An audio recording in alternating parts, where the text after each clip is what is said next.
Hi friends, welcome to crown tasty சமையல். இப்போ நம்ம பார்க்க போகிறது அப்பளம் எப்படி ப்ராப்பராக பொரிக்கிறது அப்படின்னு தாங்க.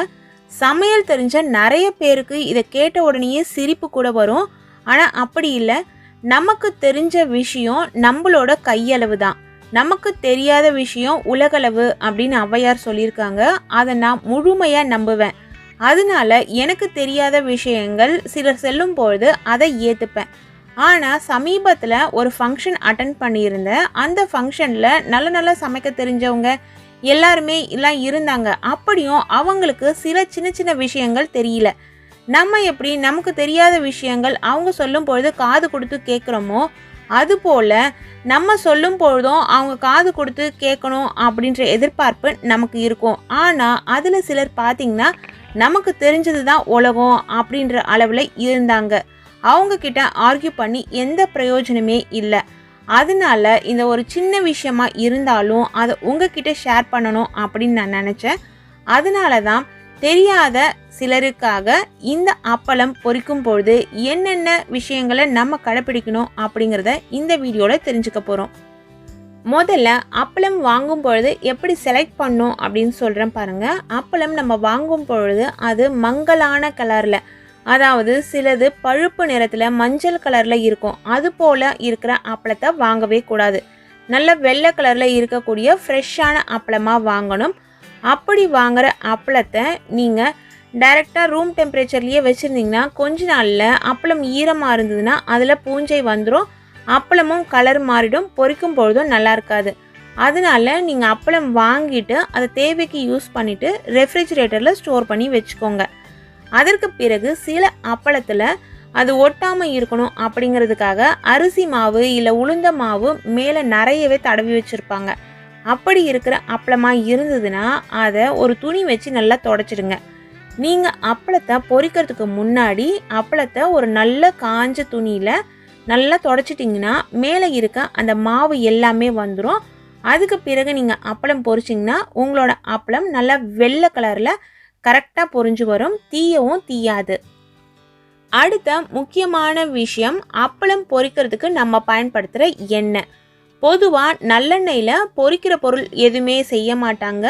இருந்தாலும் நான் நல்லெண்ணெய் தான் பயன்படுத்துவேன், அது உடலுக்கு நல்லது அப்படின்னு நீங்கள் நினைக்கிறவங்களா இருந்ததுன்னா நல்லெண்ணெயில் நம்ம பொருளை போட்டு பொரிக்கும் பொழுது அது அப்படியே பொங்கி வரும்.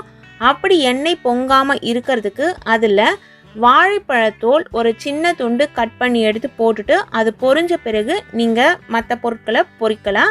இது வடையாக இருந்தால் கூட நீங்கள் இந்த டெக்னிக்கை யூஸ் பண்ணி பாருங்கள். அப்படி இல்லைன்னா கொய்யா இலை உங்களுக்கு கிடைச்சதுன்னா நல்லா காஞ்ச எண்ணெயில் கொய்யா இலைகளை போட்டுட்டு அதுக்கப்புறம் நீங்கள் பொரிக்கிற பொருளை அதில் சேர்த்து பொரிக்கலாம்.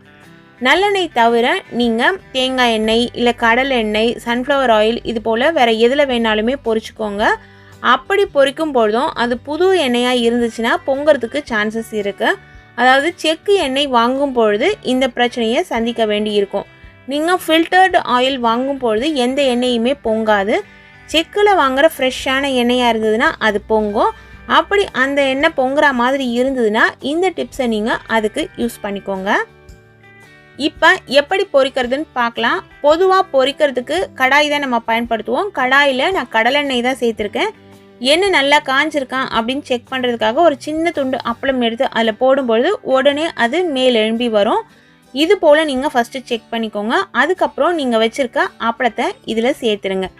இது போல் நல்ல ரவுண்ட் அப்பளமாக இருந்ததுன்னா, அதாவது பெரிய சைஸில் இருக்கிற அப்பளமாக இருந்ததுன்னா அப்பளத்தை இதில் சேர்த்துட்டு இது போல் அழுத்தி விட்டுட்டு பிறகு திருப்பி உடனே எடுத்துடுங்க.